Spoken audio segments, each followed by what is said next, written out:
오늘 함께 나눌 말씀의 제목은 어린 양께 속한 자라는 제목으로 하나님의 말씀을 함께 나누도록 하겠습니다. 여러분, 전 세계에 소위 이 짝퉁이라는 게 있죠. 모조품이요. 여러분, 이 짝퉁 제품의 시장 규모가요 무려 2,000조라고 합니다. 네. 짝퉁은 우리가 잘 알다시피 가짜입니다. 진짜의 모방, 또 모조품이죠. 그런데 이 짝퉁의 존재가 역설적으로 우리들에게 가르쳐주는 게 뭐냐 하면 진짜가 있다는 것입니다. 여러분, 진짜가 있기 때문에 가짜가 존재합니다.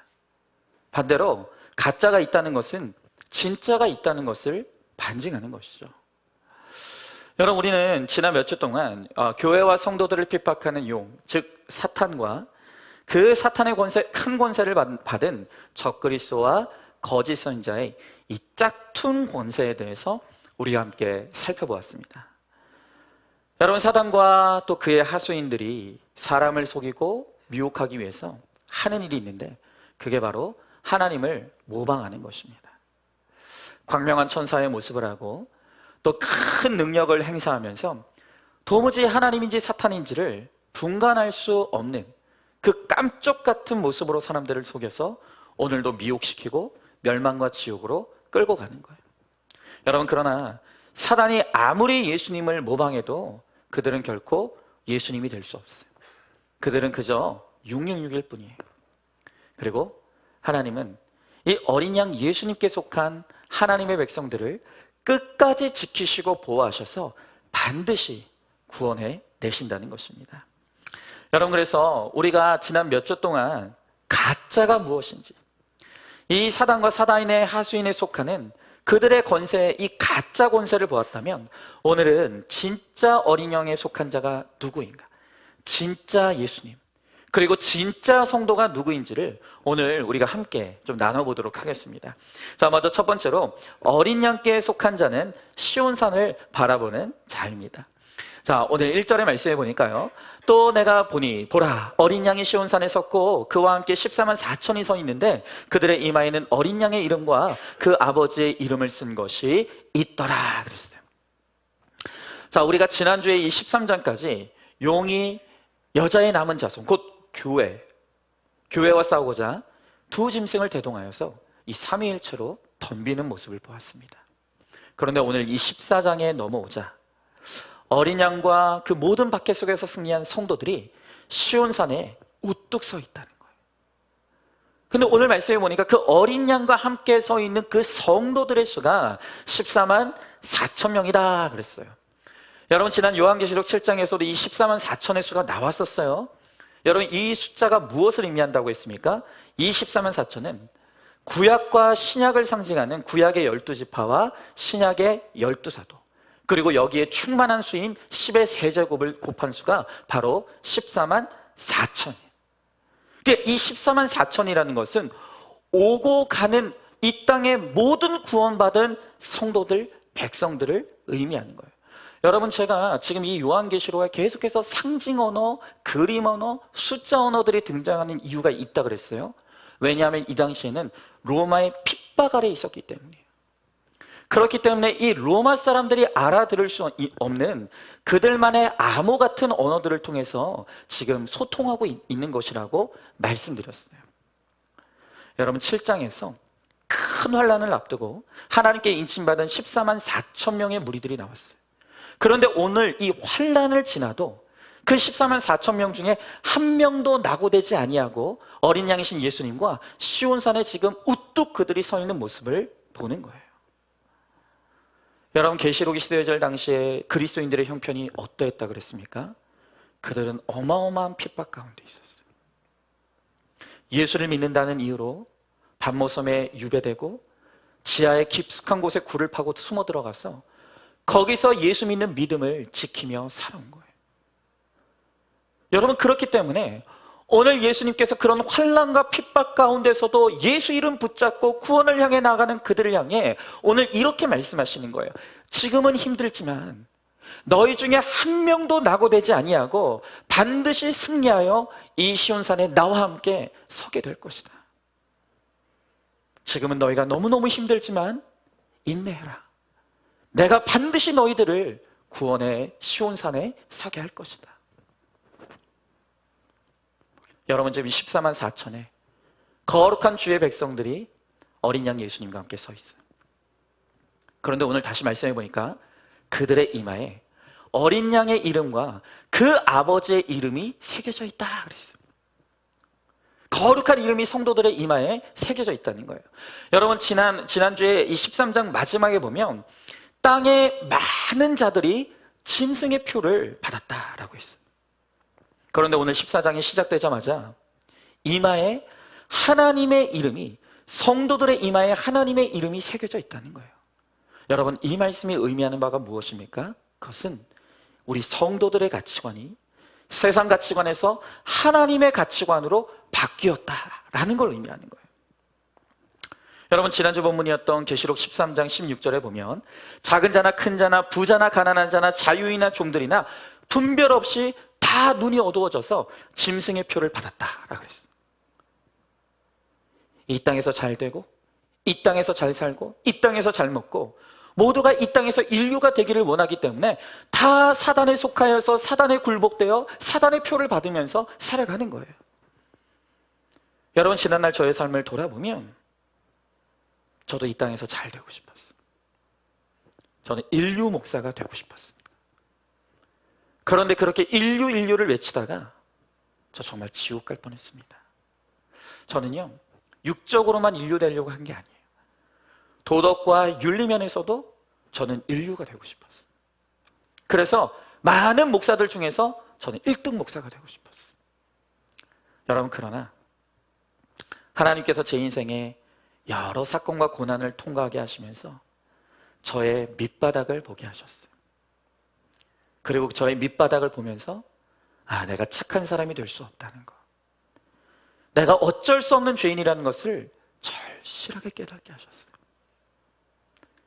나같이 밑바닥부터 죄악된 인생이고, 내가 모태에서 태어날 때부터 죄악 가운데 출생한 100% 죄인이, 나같이 비천한 자를 위해서 예수님이 내 인생에 들어오면서부터 저의 이마에도 어린 양이신 예수님의 이름이 새겨지는 거예요.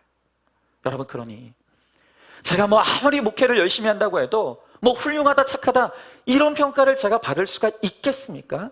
여러분, 저는요, 제 힘으로는 착한 사람은커녕 괜찮은 사람도 될 수 없다는 걸 너무 잘 알아요.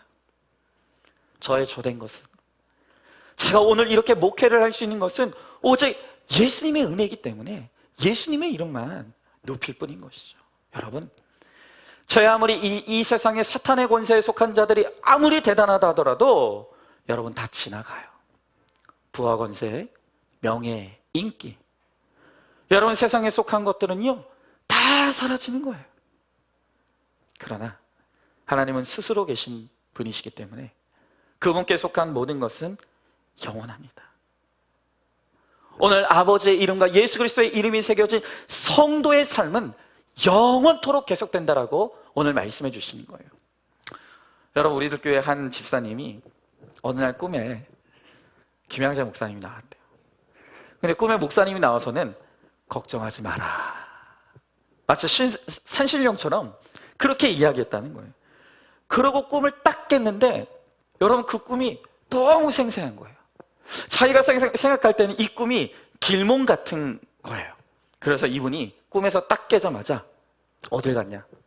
복권방을 갔습니다. 그리고 복권을 5장을 샀습니다. 여러분, 놀라운 일이 일어났어요. 모두 꽝이었어요. 네. 여러분, 그런데 이게 그 교회 이야기만이 아니에요. 지난 수요일 날 이제 우리 청년부 기도 제목이 올라오는 날이었는데, 우리 교회 청년들한테 이제 단톡방에 이제 이번 주 수요일 날 이제 우리 청년들 기도해 주는 날이니까 기도 제목을 올리라고 이렇게 공지를 띄웠어요. 그랬더니 우리 교회 청년 중에 한 명이 그 단톡방에다가 뭐라고 기도 제목을 올렸냐면 이렇게 올린 거예요. 복권에 당첨되게 해 주세요. 기도 제목을 올린 거예요. 그런데 한국말은 끝까지 들어봐야죠. 다시 이 청년이 다시 톡을 올렸어요. 뭐라고 하냐면 농담이었다고. 사실 본인이 복권을 이제까지 계속 샀었는데 다 부질없는 것 같다고. 이제 회개하고 복권을 끊겠다라고 그렇게 다시 올렸어요. 그런데 그 글을 본 또 다른 청년이 또 이런 답글을 남겼어요. 나는 이 청년이 다시 복권을 산다에 내 손목을 걸겠습니다 라고 답글을 올렸더라고요. 여러분, 우리가 교회를 다녀도요, 여전히 이렇게 세상 가치관, 기복적인 가치관에서 벗어나지 못해요. 여전히 용의 권세와 용의 큰 권세에서 우리가 여전히 좌지우지 되는 거예요. 그러니 용이 여기에 복이 있다 하면 저기로 있어요. 여기에 복이 있다 하면 또 저기로 있어요. 그러니 여러분, 우리가 날마다 용의 밥이 될 수밖에 없는 거예요. 자꾸 사단에게 걸려 넘어지는 거예요. 여러분, 하나님만이 우리의 구원자이시고 우리의 심판자이시고 우리의 보혜사, 우리를 도우시는 분이에요. 여러분, 그래서 저는 정말 우리의 신앙 공동체가 너무 중요한 것 같아요. 우리는 우리 스스로 온전히 설 수 없고 날마다 용의 권세에 휩쓸려 들어가는 인생이 될 수밖에 없기 때문에 나를 향해서 안 된다, 함께 가자, 돌아와라 외쳐줄 수 있는 바로 어린 양과 함께 서 있는 14만 4천의 이 공동체가 우리들에게 너무 중요한 거예요. 여러분, 한번 질문해 보세요. 환난 속에서 말씀을 바라보고서 얻은 영광은 무엇입니까? 여전히 땅의 큰 권세를 얻고 싶어서 일확천금과 불로소득을 바라는 복권, 도박, 부동산 투기, 주식 등등 여러분들이 추구하고 있는 것이 무엇입니까? 자, 두 번째로 어린 영께 속한 자는 속량함의 새 노래를 부르는 자들입니다. 자, 오늘 2절 3절의 말씀에 보니까요, 내가 하늘에서 나는 소리를 들으니 많은 물소리와도 같고 큰 우레소리와도 같은데 내가 들은 소리는 검은 고 타는 자들이 그 검은 고를 타는 것 같더라. 그들이 보좌 앞과 내 생물과 장로들 앞에서 새 노래를 부르니 땅에서 속량함을 받은 14만 4천 밖에는 능히 이 노래를 배울 자가 없더라 그랬어요. 자, 지금 14만 4천이 어린 양이신 예수님과 함께 시온산에 서자 하늘로부터 물소리 같기도 하고 큰 우레소리도 같기도 하고 또 아름다운 검은 고를 타는 것 같은 소리 같기도 한 그 노랫소리가 들리기 시작해요. 여러분, 이 소리는 구원받은 성도들, 즉 14만 4천의 무리들에게 화답하는 천사들의 이 천상의 노랫소리예요. 그런데 다시 3절을 보니까 이 천상의 노래, 이 하늘로부터 내려오는 새 노래를 배울 수 있는 사람은 땅에서 속량함을 받은, 구원을 받은 14만 4천의 거룩한 어린 양의 백성들 밖에는 이 새 노래를 배울 자가 없다는 거예요. 여러분, 교회 다닌다고 누구나 이 새 노래를 부르는 게 아니에요. 여전히 죄 가운데 있는 옛사람은 새 노래를 배울 수 없어요. 하나님으로 말미암아 거듭난 무리, 그리스도의 보혈로 마음과 지식, 생명이 새로워진 사람만이 이 새 노래를 부르는 거예요. 인생의 목적은 행복이 아니라 거룩이다. 우리의 진정한 복은 기복이 아니라 팔복이다. 나에게 잘해주는 부모가 좋은 부모가 아니라 나의 구원을 위해 수고해주는 부모가 최고의 부모다. 여러분, 우리의 가치관이 변화되지 않고는, 우리가 거듭나지 않고는 어떻게 이런 말들이 이해가 되겠습니까?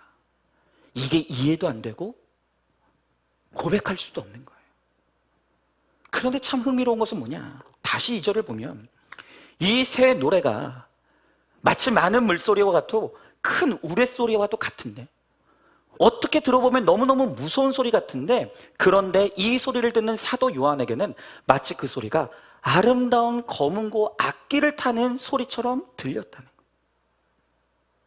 누군가 들으면 마치 우레소리처럼 너무너무 무서운 소리가 사도 요한에게는 너무 아름다운 소리로 들린다는 거예요. 여러분, 저는 오늘 이 말씀을 보면서 야, 이게 꼭 설교 말씀 같다 라는 생각이 드는 거예요. 여러분, 제가 설교를 좀 조용조용 하는 편이 아니잖아요. 때로는 큰 소리로 말씀을 전할 때가 있어요. 근데 제가 어떨 때는 큰 소리로 소리를 질러도 그 말씀에 되게 은혜 받는 분들이 있어요. 어떤 성도님이 그러시더라고요. 제 설교가 100만 불짜리 설교라고. 하여튼 여러분들은 절대 반응이 없는 걸 제가 알기 때문에 기대도 안 해. 근데 여러분, 반면에 제가 마음에 안 드는 분들은 그냥 목소리부터 딱 싫다. 왜 저렇게 떽떽거리냐? 누가 웃으셨죠? 네. 왜 저렇게 떽떽거리냐? 아니, 내 귀가 다 열려 있는데 굳이 저렇게 큰 소리 지르면서 왜 자꾸 저렇게 설교를 하냐? 그냥 목소리 자체도 마음에 안 드는 거예요. 여러분 솔직하게 여러분 속으로 대답해 보세요. 여러분은 박은성 목사의 목소리가 어떻게 들리십니까? 여러분 그렇다면 오늘 이 2절의 말씀을 우리 스스로에게는 어떻게 한번 적용해 볼 수 있을까요? 여러분 구원받은 성도는요, 우리의 소리가 우레소리처럼 당당하고 힘차고 용기 있어요. 하지만 또 검은 소리처럼 섬세하고 부드러울 수 있어야 되는 거예요. 여러분 우리가 이 복음을 전하기 위해서는 무섭기만 해서도 안 되고 부드럽기만 해서도 안 돼요. 이 하나님의 어마어마한 진리를 전하는 오늘 우리이기 때문에 말씀에 대한 확신과 권위가 있어야 돼요. 하지만 그 진리를 전하는 나의 그릇은 아름답고 부드러워야 되는 거예요. 여러분 이 계시록 당시 기독교인들은 로마의 극심한 박해 속에 있었다 그랬어요. 그러나 그들은 그 박해 속에서도 함께 모여서 하나님을 찬양하고 겸손히 기도하고 말씀 붙들고 자신의 죄를 울며 회개했어요. 그렇게 핍박 가운데 하나님께 드리는 그 예배를 하나님이 너무 귀하게 받으셔서 그 성도들의 예배를 통해서 핍박자 로마가 복음으로 정복되는 놀라운 역사를 일으켜 주시는 거예요. 여러분, 오늘도 이 세계 곳곳에 핍박 가운데도 숨어서 예배를 목숨처럼 여기며 그 믿음을 지켜내는 14만 4천의 어린 양의 무리에 속한 거룩한 성도들이 이 세계 곳곳에 흩어져 있어요. 여러분 바로 그들 가운데 한 무리가 바로 저 북한의 지하교회 교인들로 있어요. 혹시 오늘 여러분들 가운데서도 그 영상을 보신 분이 있는지 모르겠지만 제가 한 방송을 통해 한 북한의 할머니가 너무나 나지막한 목소리로, 이 목소리가 새 나가면 큰일 나기 때문에 나지막한 목소리로, 그러나 너무나 간절하게 북한의 한 할머니 성도가 기도하는 소리를 들은 적이 있어요. 여러분 제가 그 기도 소리를 잊지 못합니다. 그 할머니 성도의 기도는 이런 기도였어요. 평안도 사투리였는데요. 아버지 아버지, 이 민족을 버리지 않으시는 아버지, 이 땅은 살얼음 땅입니다. 아버지, 순교의 피해 자손들이 다 살아있습니다. 아버지, 복원하시고 역사하시는 주의 보혜사가 나타날 줄을 압니다. 여러분 오늘도요, 저 서슬퍼런 공산주의 정권에서 오늘도 믿음을 지켜가면서 지하의 굴을 파고 거기서 나지막한 목소리로 이 땅을 회복시켜달라고 기도하고 있는 저 북한의 성도들이 있다는 거예요. 여러분 한때 이 평양이요, 동방의 예루살렘으로 불릴 정도로 얼마나 복음이 흥왕했는지 몰라요. 그런데 그 많던 그리스도인들이 다 어디로 갔겠습니까? 사라진 게 아니에요. 여러분 지금 추정키로 북한의 지하교회 성도들이 약 40만 명이 된다고 해요. 지금도 그들이 똘똘 뭉쳐서 하나님을 뜨겁게 예배하고, 여러분 그들은 찬송가도 없어요. 그래서 그들의 기억 속에 어렸을 때 그들이 불렀던 그 찬송가를 기억으로 수첩에 손글씨로 적어서 그것을 가사를 적어서 부른다는 거예요. 여러분 제가 언젠가 유튜브로 영국의 어떤 한 남성이 중국을 통해서 기차를 타고 북한으로 가는 영상을 찍은 것을 제가 본 적이 있어요. 그런데 그 영국인이 중국을 통해서 기차를 타고 북한으로 들어가는데 그 기차에 이 북한의 보안 요원이 탄 거예요. 그런데 이제 이 북한의 보안 요원이 이제 그 기차에 타고 있는 한 사람 한 사람을 다 검열하고 조사를 하는데 그 영국 사람, 백인 그 영국 사람 앞에 딱 서더니 그 사람한테 딱 먼저 물어보는 게 뭐냐면, 성경이 있습니까? 당신 성경책 가지고 있습니까? 그걸 물어보더라고요. 왜요? 그 땅은 성경책 갖고 들어가면 죽어요. 누군가 성경을 읽는 모습이 발각되면 직결 처분 받는 거예요. 그 땅이 그런 땅입니다. 단 한마디도 예수님의 이름을 입 밖으로도 꺼낼 수 없는, 숨을 죽이고 눈물을 흘리며 예배를 드릴 수밖에 없는 그 땅이 바로 북한 땅이에요. 그런데 그 땅에 예수 이름 때문에 핍박당하고 조롱당하고 순교의 피를 흘리면서도 배반하는 자가 없다는 거예요. 여러분, 이런 북한의 지하교회야말로 시온산에선 어린 양의 14만 4천의 성도들이 아니겠습니까? 구원받은 새 노래를 부르는 그곳에 보혜사 성령님의 뜨거운 역사가 있다는 거예요. 여러분, 한번 질문해 보세요. 여러분은 복음을 전할 때 상대방에게 권위 있으면서도 부드럽게 다가갑니까? 무섭게 말씀만 전하거나 부드럽게 대한다면서 눈치만 살피고 있지는 않습니까? 세상 사람들과는 다른 믿는 자로서의 구별된 모습이 나에게 있습니까? 자, 오늘 마지막 세 번째로 어린 양에게 속한 진짜 성도는요, 구별된 삶이 있다는 거예요. 자, 오늘 4절의 말씀에 보니까 이 사람들, 성도들은 여자와 더불어 더럽히지 아니하고 순결한 자라, 어린 양이 어디로 인도하든지 따라가는 자며 사람 가운데서 속량함을 받아 처음 익은 열매로 하나님과 어린 양에게 속한 자들이니. 자, 여러분, 어린 양에게 속한 사람, 구원의 새 노래를 부르는 사람은 여자와 더불어 더럽히지 아니하고 순결한 자, 굳게 그의 절개를 지키는 자라고요. 다시 말하면 인생의 목적을 거룩에 두고 거룩한 삶을 따라가는 사람들이 성도라는 거예요. 여러분, 성경은 성도가 예수 그리스도의 신부라고 말합니다. 여러분, 그러므로 신랑이신 예수님께 우리의 정절을 지켜야죠. 어떻게 예수님을 향한 정절이 없는 자가 어린 양이 인도하시는 대로 따라갈 수가 있겠습니까? 여러분, 오늘도 어떻습니까? 오늘도 이 세상에 속한, 사단에 속한 악하고 음란한 세력들이 끊임없이 우리를 향해 손짓하며 유혹하는 거예요. 나와 함께 있자, 나와 함께 하자, 끊임없이 유혹하는 거예요. 여러분, 누가 이 세상의 사단의 강력한 유혹으로부터 나를 지킬 수 있겠습니까?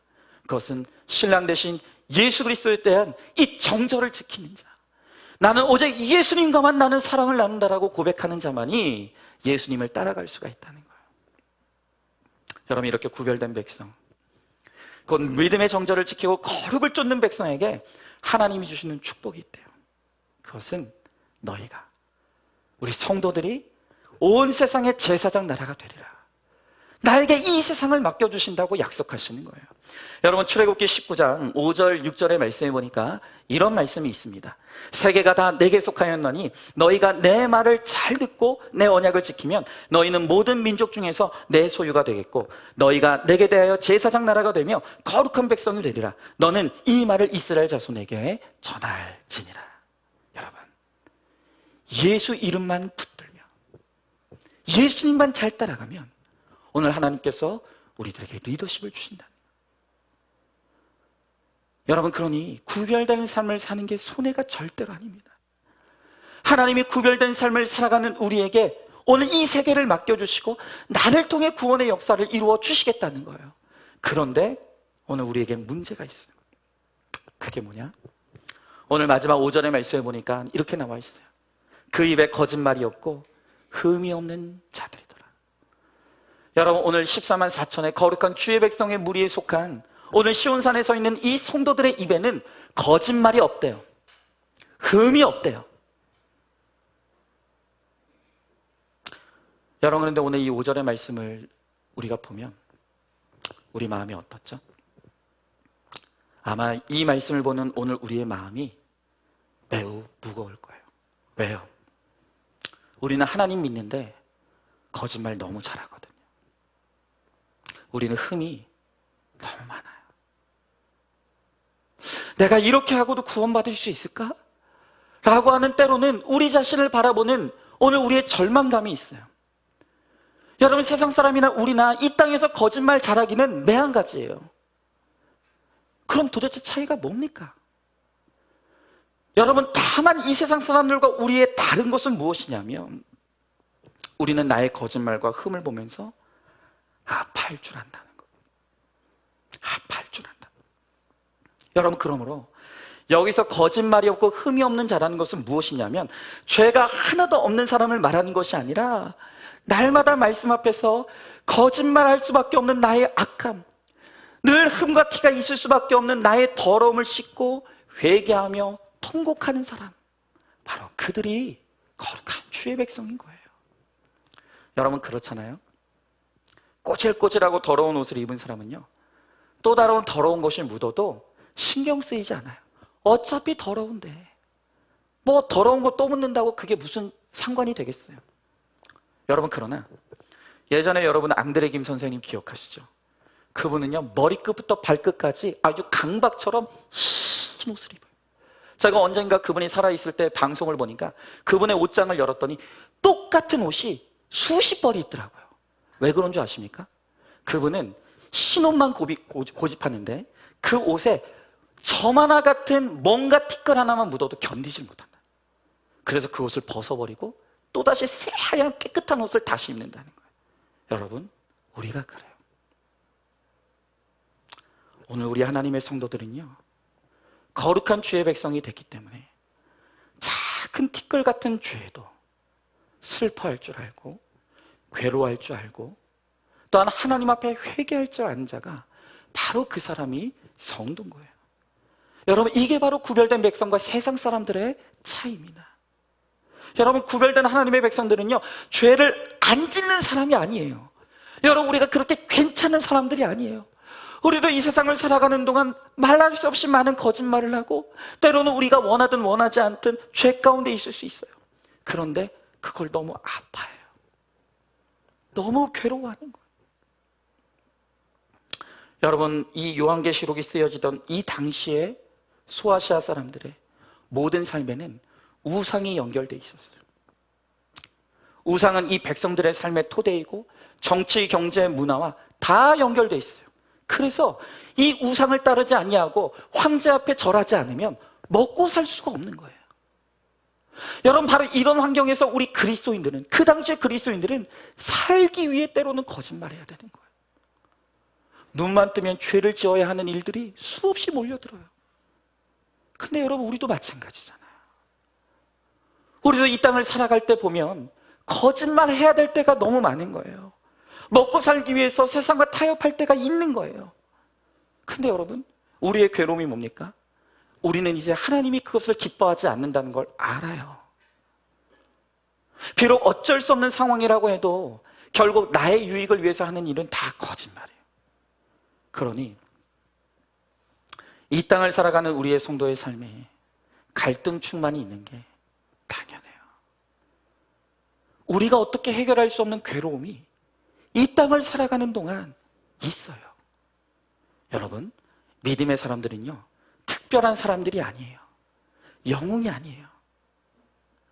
우리가 남의 고난을 볼 때는 그저 고난다운, 힘들겠다 라고만 생각하지만 내가 직접 그 고난을 겪어보면 그 무게를 그때서야 체감하는 거예요. 정말 힘든 것이구나. 여러분, 그러니 오늘 여러분들 가운데 나는 목에 칼이 들어와도 거짓말은 절대 안 해, 이런 말 하지 마십시오. 여러분, 우리 사람들이요, 절대로 쓰지 말아야 될 표현이 있어요. 그게 바로 절대로라는 표현이에요. 나는 절대 안 해. 나는 절대 하나님 배반하지 않아. 나는 적어도 거짓말 같은 건 절대로 안 해. 여러분, 누가 그걸 장담하겠습니까? 우리는 장담할 수 없는 인생. 우리는 오늘 또 죄를 지을 수밖에 없고, 또 같은 죄에 넘어질 수밖에 없고, 또 흠과 티를 묻히며 살아갈 수밖에 없는 100% 죄인. 여러분, 그러나 우리에게 소망이 있는 이유는 뭡니까? 나는 그렇게 연약하지만 내 구원을 완성하시는 이가 하나님이시라는 거예요. 내 연약함을 이해하시고 내 연약함까지도 채울하시고 공감하시며 나를 구원으로 이끌어 가시는 하나님이 나의 구원을 책임져 주시기 때문에 여러분, 우리는 오늘도 소망을 가지고 오늘 이 길을 걸어갈 수가 있는 거예요. 여러분, 이 요한계시록이 쓰여진 당시에 이스라엘 백성들이 로마의 탄압을 받았듯이 오늘 이 땅의 이 한반도의 그리스도인들 가운데서도 정말 어마어마한 탄압과 억압의 시기가 있었어요. 바로 그때가 일제시대였죠. 1930년대 그때 당시 한국교회가 당면한 가장 큰 고난이 바로 신사참배의 고난이었어요. 신사참배가 뭡니까? 일본이 이 일본의 일왕을 천황, 신으로 숭배하라는 도전이 들어온 거예요. 여러분, 이렇게 일본이 천황을 섬겨라, 천황 앞에 절을 해라 라는 도전 앞에서 그 당시에 기독교인들이 세 부류로 갈렸다고 합니다. 첫째는 천황을 숭배하기로 작정하는 사람. 그리고 또 한 무리는 마지못해 타협하는 사람. 그리고 또 한 무리는 끝까지 이 천황 숭배를 거부하는 이 세 무리로 갈렸어요. 여러분, 당시요, 이 문제가 얼마나 심각한 문제였는지 이 문제를 두고서 아예 교단까지 갈라져 버렸어요. 나는 천황 숭배를 인정하는 사람들과는 한 교회에서 신앙생활할 수 없다 하면서 갈라졌다는 거예요. 여러분, 그 가운데 우리가 너무 잘 아는 소양 주기철 목사님. 여러분, 이 주기철 목사님의 호인 이 소양의 뜻이 어린 양이라는 뜻이에요. 우리 주기철 목사님이 끝까지 신사참배를 거부하다가 순교하셨죠. 목사님은 일제의 잔인한 고문을 당하고 감옥에 수차례 갇혔어요. 마지막까지 목사님은 자신의 육체와 너무너무 힘든 싸움을 하셨어요. 이 일본 사람들이 목사님을 가둬놓고 한 번만 천황이 신이라고 이야기해라. 한 번만 예수님이 아닌 천황을 섬기겠다고 이야기만 해라. 그러면 너의 평생을 내가 보장해 주겠다. 끝까지 거부하는 이 목사님에게 얼마나 모진 고난을 가했는지 몰라요. 여러분, 그러나 이 주기철 목사님을 가장 괴롭혔던 것은요, 놀랍게도 죽음의 권세가 아니었어요. 늘 목사님의 마음을 괴롭혔던 것은 무엇이냐면, 내가 죽는 것은 괜찮은데 내가 죽은 뒤에 남겨질 노모와 나의 처자를 생각하니 그거에 대한 두려움이 이 주기철 목사님의 마음을 괴롭혔어요. 당시 이 주기철 목사님에게는 5자녀와 전처와 사별한 후에 재혼했던 부인이 있었는데, 이 두 번째 부인이 바로 오종모 사모님이에요. 1944년 4월 13일 날 이 주기철 목사님이 직감적으로 자신의 생명이 얼마 남지 않았다는 걸 예감해요. 그리고 유언이 담긴 편지 한 통을 써서 이 아내에게 보냈어요. 이 편지는 조선인 간수였던 안태석을 통해서 이 오정모 사모님에게 전달되었는데, 그 내용, 주기철 목사님이 감옥에서 보냈던 편지의 내용은 이랬어요. 여드레 후에는 아무래도 내가 소천할 것 같습니다. 지금 온몸이 퉁퉁 부어올랐습니다. 막내 광조는 생명보험을 든 200원으로 공부를 이때도 생명보험이 있었대요. 그 생명보험 가지고 내 막내 아들을 공부시키십시오. 그리고 어머님은 봉양을 잘하여 드리십시오. 어머니께는 죄송하다 전해주십시오. 여러분, 그런데 이 유서가 담긴 편지를 받아든 사모님이 다시 편지를 써서 보냈어요. 그런데 사모님이 보낸 그 편지의 첫머리가 뭐였냐면 이렇게 썼어요. 목사님, 아직도 가정에 미련이 남았습니까? 무슨 연유로 이런 것을 보내셨습니까? 이게 사모님이 답장이었어요. 주기철 목사님이 두 번째 투옥에서 잠시 풀려났을 때, 그때 힘든 몸을 이끌고 가정으로 돌아왔을 때, 그때 사모님이 던졌던 첫마디도 이랬어요. 그래서 어디 승리하시겠습니까? 감옥으로 다시 돌아가십시오. 어서 다시 들어갈 준비를 하십시오. 여러분, 사모님은 지금 이 한국교회의 장래가 주기철 목사님에게 달려있다는 걸 아셨어요. 그래서 목사님이 그 길에서 흔들리지 않도록 최선을 다해서 도우셨던 거예요. 여러분, 주기철 목사님이 순교하시기 바로 직전에 이 오정모 사모님과 마지막 면회를 합니다. 가보니 목사님은 눈에 초점이 없고 힘이 없어요. 앉아있기도 버거운 그 주기철 목사님을 향해서 우리 오정모 사모님이 이렇게 말씀하셨어요. 목사님, 승리하셔야 됩니다.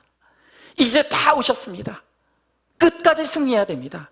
주님께서 월계관을 들고 서 계시는 것이 보이시죠? 목사님, 눈을 들고 바라보세요. 주님의 얼굴을 바라보세요.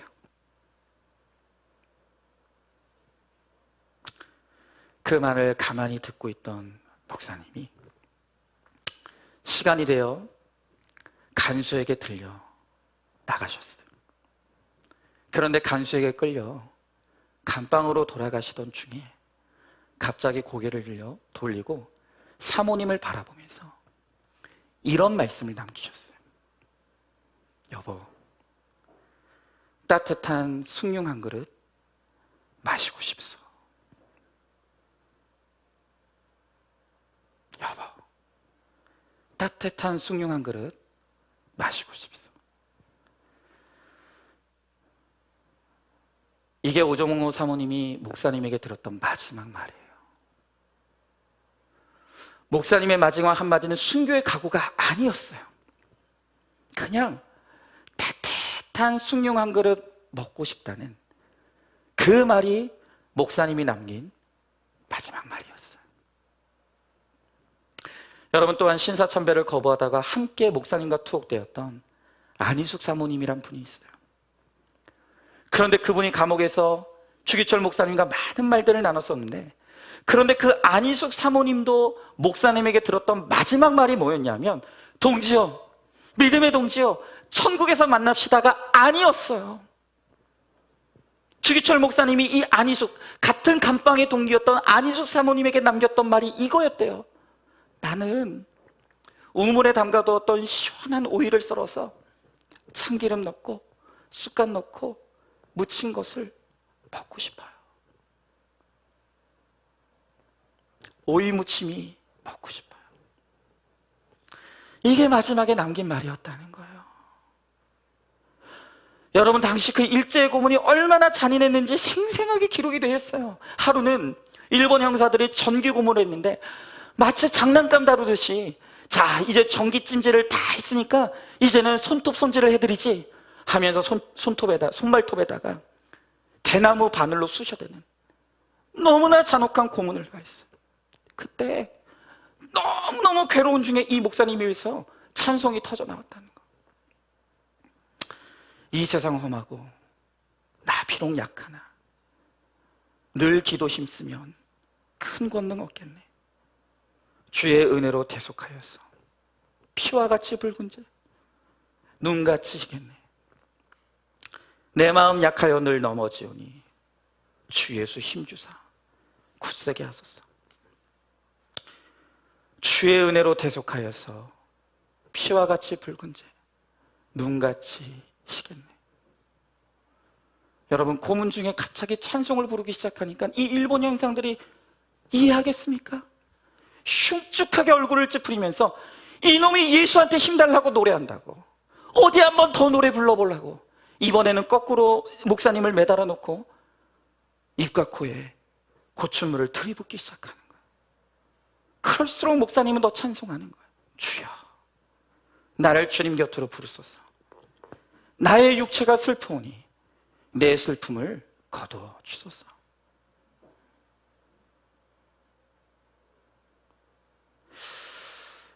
여러분, 그 당시 매일매일의 고문의 연속이었기 때문에 얼마나 온몸에 피딱지가 졌든지 이 피와 옷이 엉켜서 떨어지질 않았다는 거예요. 그런데도 목사님은 고문을 마치고 감방 안으로 돌아오면 오늘 주님 나를 부르실지 모르, 날마다 옷을 빨고 뜯어진 거 꿰매고 내가 오늘 주님 앞에 서야 되는데, 내가 언제 주님 앞에 부름받을지 모르는데 이 모습으로 내가 있을 수 없다고 늘 하나님 앞에 부름받을 준비를 했다는 거예요. 여러분, 저는요, 이 주기철 목사님이 마지막까지 순교의 피를 흘렸다는 게 은혜로운 게 아니에요. 나는 주기철 목사님을 통해서 너무너무 은혜가 되는 것이, 이 목사님이 마지막으로 했던 마음의 소원이 숭늉 한 그릇 먹고 싶다는 거, 내가 오이 무침 먹고 싶다고 했다는, 여러분, 그 말이 저에게 너무 은혜가 돼요. 이분도 연약했구나.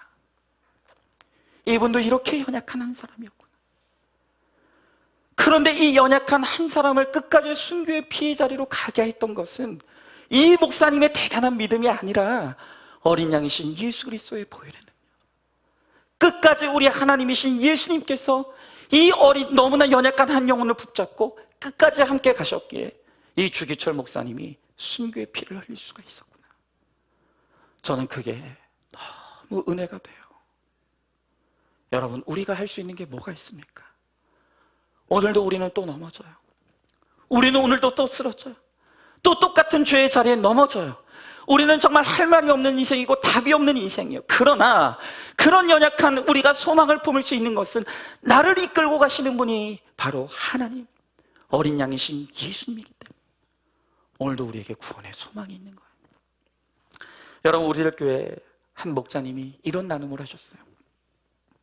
요즘 지체들을 속썩이던 남편들이 돈을 좀 벌기 시작했다는 소식이 들려옵니다.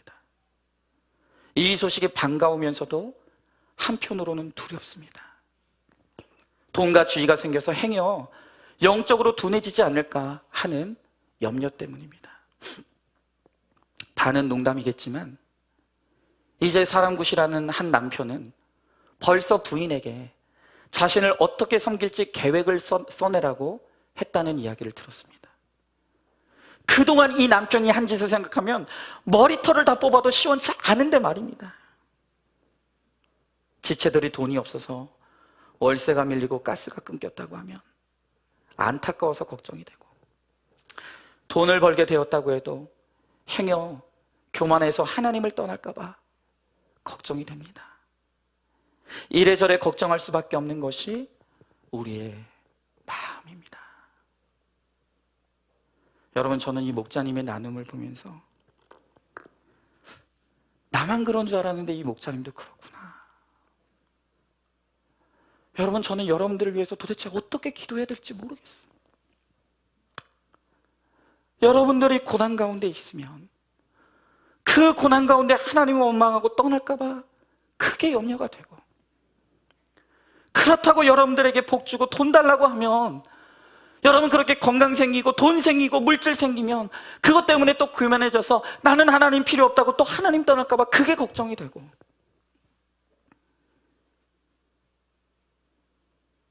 도무지 여러분들을 위해서 어떻게 기도해야 될지 모르겠어요. 여러분, 우리가 다 이래요. 힘들면 신세 탓하며 하나님 원망하기에 바쁘고, 풍족해지고 내 인생이 좀 살만해지면 교만해져서 예배 나오는 게 힘들고 목장 나오는 게 힘들고, 그래서 타락하는 것이 우리의 연약함이에요. 그런데요, 그렇게 넘어지고 또 넘어질 수밖에 없는 우리인데, 그런데 주님이 우리를 찾아오세요. 나와 함께 가자고 말씀하시는 거예요. 우리를 위해 물과 피를 쏟으시고 모든 것을 바치신 그 예수님께서 나를 붙들고 나와 함께 가자고 말씀하시는 거예요.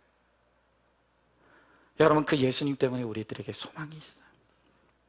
나는 연약하지만 우리는 그 생사를 오가는 그 현장 속에서도 숭늉 한 그릇 먹고 싶은 게 우리의 소망일 수밖에 없는 너무나 연약한 인생이지만, 그런 연약한 우리를 주님이 붙드시고 계시기 때문에, 절대로 놓지 않으시고 끝까지 나와 함께 하시고 계시기 때문에 우리에게 소망이 있고, 우리는 마침내 구원에 이르게 될 줄로 믿습니다. 오늘 우리 모두 이 어린 양이신 예수님에게 속하고 이 말씀이 있는 공동체를 우리가 떠나지 않고 붙어만 있어 우리 같이 감으로 말미암아 나중에 우리도 우리야 시온산에 서서 24만 4천의 거룩한 주의 백성들과 함께 새 노래를 부르며 어린 양이신 예수님을 찬양하는 승리의 노래를 부르는 저와 여러분, 우리 모두가 될 수 있기를 주님의 이름으로 축복합니다. 여러분, 이 시간 오늘 말씀을 기억하면서 우리 같이 찬양했으면 좋겠는데요,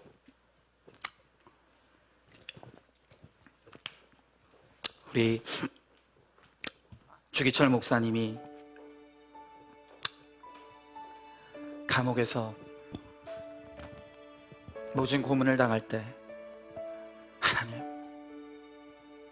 내 연약함을 붙들어 달라고, 나는 넘어질 수밖에 없는데 나에게 힘을 달라고, 내가 주님 끝까지 모른다 하지 아니하고 내가 이 순교의 제물로 하나님께 드려질 수 있도록 나를 좀 도와달라고, 그렇게 간절히 소망하면서 불렀던 바로 그 찬양, 우리 같이 한번 좀 불러봤으면 좋겠어요. 여러분, 우리가 그와 같은 고난은 아닐 수 있겠지만 정말 우리가 하루하루를 살아내기가 너무 힘들고 하루하루 눈 뜨는 것이 너무너무나 괴로운 오늘 그런 고난 가운데 있는 성도들이 얼마나 많습니까? 오늘 주님께서 나는 비록 연약하지만 넘어질 수밖에 없지만 그런 나를 불쌍히 여기시고 절대로 놓지 않으시고 내가 너를 반드시 시온산에 서게 하겠다고 약속해 주시는 그 예수님의 약속을 믿고 오늘 이 찬양 우리 같이 찬양 부르면서 우리 끝까지 주님과 함께 가기를 결단하며 나가도록 하겠습니다.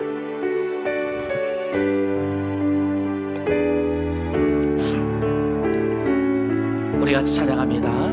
이 세상 엄하고 나 비록 약하나 늘 기로 힘쓰며 큰 권능 얻겠네.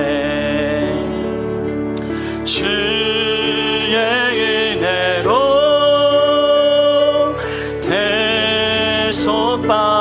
대속받아서 피와 같이 붉은 죄는 같이 2절입니다. 주님의 권능을 한없이 크오니 돌 같은 내 마음 건너여 주소서. 주의 은혜로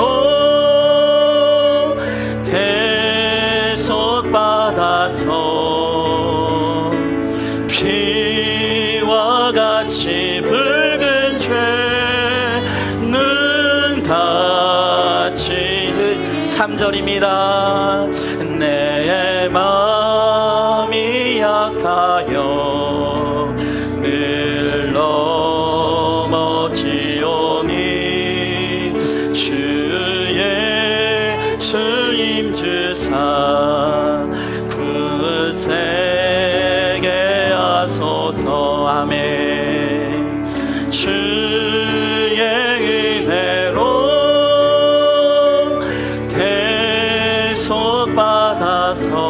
대속받아서 피와 같이 붉은 죄는 같이 4절 찬양합니다.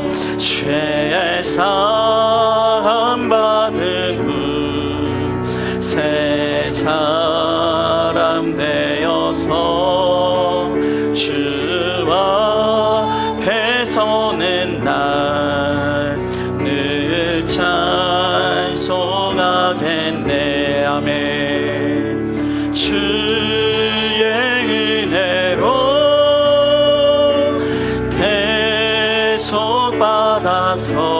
대속받아서 피와 같이 붉은 죄는 같이 주의 은혜로 주의 은혜로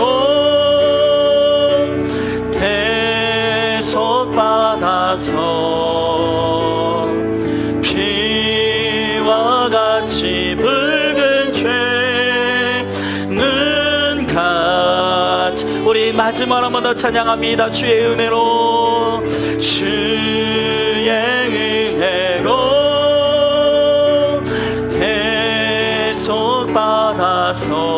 대속받아서 피와 같이 붉은 죄는 같이 이겠네.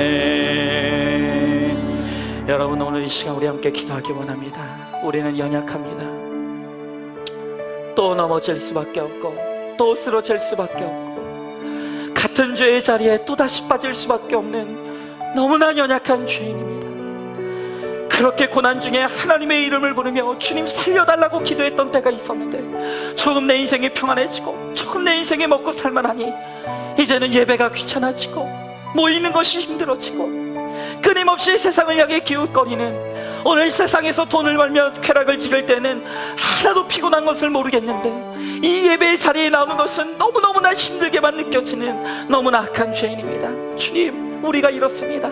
우리가 이렇게 연약합니다.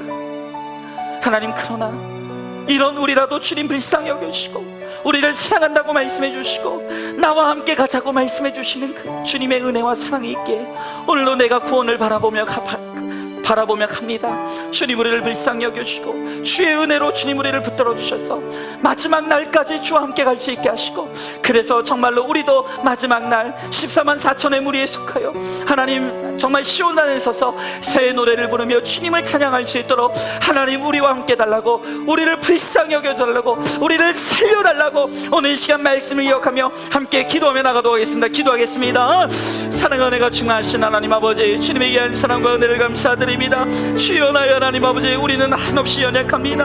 하나님 아버지, 우리는 쓰러질 수밖에 없습니다. 우리는 연약하여 넘어질 수밖에 없습니다. 같은 죄의 발에 빠져 하나님 아버지 허우적될 수밖에 없는 하나님 아버지, 우리의 연약함을 주여 불쌍히 여겨 주시옵소서. 주여, 나의 하나님 아버지, 우리는 우리의 연약한 육체로 말미암아 하나님 아버지 정말로 슬플 수밖에 없는 인생이 오니 주여 하나님 아버지, 우리를 도와주시옵시고 우리를 붙들어 주셔서 아버지 예수 그리스도의 마지막 날까지 주님 나 우리를 인도하여 주셔서 우리도 하나님 아버지 구원의 날에 하나님 아버지의 어린 양에게 속하여 아버지의 새 노래를 부르며 나아갈 수 있도록 주여, 나의 하나님 아버지, 우리 가운데 함께 하여 주시고 주님이 역사하여 주시옵소서. 주의 은혜로 대속하여 지게 하여 주시옵시고 아버지 하나님, 우리의 연약함이 벗어지며 아버지 주와 함께 아버지 하나님 아버지 마지막까지 나아갈 수 있도록 주여, 나의 하나님 아버지 함께 하여 주시옵소서. 말씀과 공동체를 떠나지 않게 하여 주시옵시고 하나님 주님 안에서 새 노래를 부르며 나아갈 수 있도록 주여 함께 하여 주시옵소서. 아멘. 하나님, 오늘 우리는 내가 비록 너무나 약하고 내가 늘 넘어지는 나의 육신의 연약함 때문에 우리는 우리의 마음이 너무 슬프고 우리의 마음이 너무나 괴롭습니다. 또 죄의 자리에 넘어졌습니다. 또 실수했고 또 실패했습니다. 우리가 이렇게 연약하고 우리가 이렇게 죄악됩니다. 내 인생이 어려워지면 그게 다 하나님 탓 같아서 하나님을 원망하고, 그래서 하나님이 내 인생에 조금만 은혜를 주시면 이게 다 내가 수고해서 그런 것 같아 교만하여져 끊임없이 하나님을 떠나고 싶어하는 오늘 우리의 악함을 이 시간 주님 앞에 고백합니다. 주여, 우리는 연약하여 늘 넘어지오니 주님이 우리를 붙들어 주시고 주님이 우리를 끝까지 인도하여 주심으로 우리도 어린 양이신 예수님과 함께 시온산에 서서 승리의 새 노래를 부르며 구원의 감격을 노래할 수 있도록 하나님 우리 가운데 함께하여 주시옵소서. 하나님, 우리는 내 믿음을 지킬 힘이 없습니다. 내가 어느 자리에서 어떻게 넘어질지 모르겠습니다. 하나님, 내가 어느 때 주님을 모른다 하며 주님을 떠날까 두렵습니다. 주님, 그리하기 때문에 우리가 오늘도 어린 양이신 예수님을 바라보고 주님께 나의 영혼을 의탁하며 주님을 간절히 소망하오니 주여, 우리를 붙들어 주셔서 그리스도 예수의 구원의 날까지 우리와 함께하여 주시옵소서. 그래서 우리가 정말 마지막 날 주님과 함께 승리의 노래를 부르며 기쁘게 찬양하는 우리 모두가 되게 하여 주시옵소서.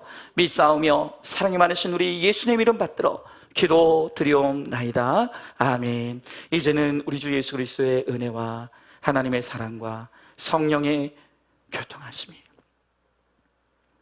나는 비록 약하나 그래서 늘 넘어지오나 이런 연약하고 넘어질 수밖에 없는 나를 사랑한다 하시는 어린 양이신 예수 그리스도의 은혜의 손길에 붙들려 마지막까지 주님의 인도하심을 받으며, 그래서 마지막 날 구원의 새 노래를 부르며 감사하며 기쁨의 감격의 노래를 부르기를 소망하는 사랑하는 모든 성도들 머리 위에 이제로부터 영원토록 함께 계실지어다.